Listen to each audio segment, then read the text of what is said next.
Para masigurado kayong legit ang inyong mabili, andyan sa aking yellow basket.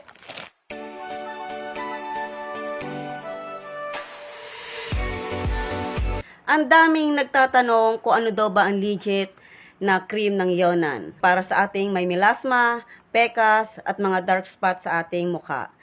So kung mapapansin nyo to guys, meron itong English title.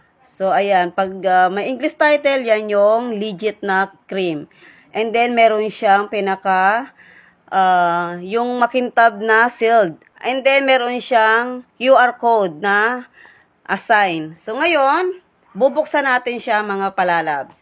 At para makita natin yung loob kung ang cream ba ay talagang original. So meron ako ditong dating ginagamit. So ayan guys, oh. Ubos na siya, konti na lang, nakikita nyo ba? So konting-konti na lang.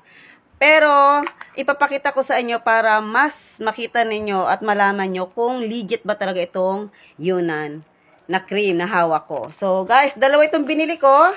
Dahil nagkakaubusan nga lagi tayong nawala ng stock. So ayan. Siyempre, hindi tayo papayag na maubusan. So ayan guys, oh, kikita nyo ba yan? Ayan. So ngayon, magbubukas tayo ng isa para maipakita ko lang sa inyo. So yung mga gustong umorder, para masigurado kayong legit ang inyong mabili, andyan sa aking yellow basket. So, ayan o. Ang laman. Okay. Buksan natin. O, ayan. So, ngayon, papakita ko sa inyo, maglalagay ako dito sa aking daliri. Guys, tingnan nyo. O, ayan. Ito yung legit na cream. So, hindi siya nalalaglag. O, ayan.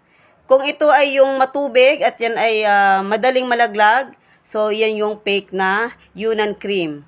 So hindi siya malabnaw. So ibig sabihin, ito yung legit na cream.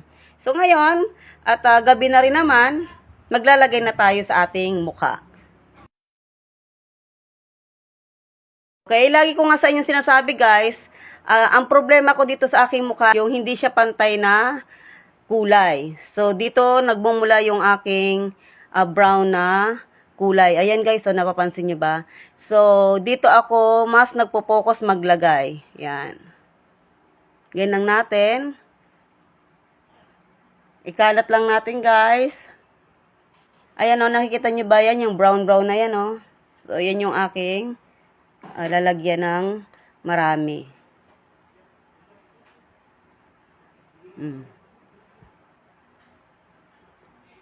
Napakaganda, napaka-smooth lang niyang i-blend sa ating mukha.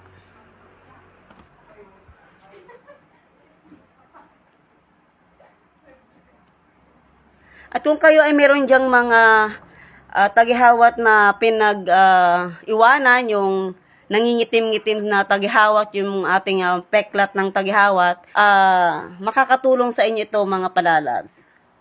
Ayan, yung ilalim ng ating mata. Sa mga nagtatanong naman, kung pwedeng maglagay din ng Yonan kung gumagamit tayo ng toner. So, pwede po. Kasi gumagamit po ako ng toner bago maglagay ng Yonan cream. So, ayan mga palalabs ko. Okay, nakita niyo ba yan, oh? Napakaganda. So, ayun. Good night, guys. God bless.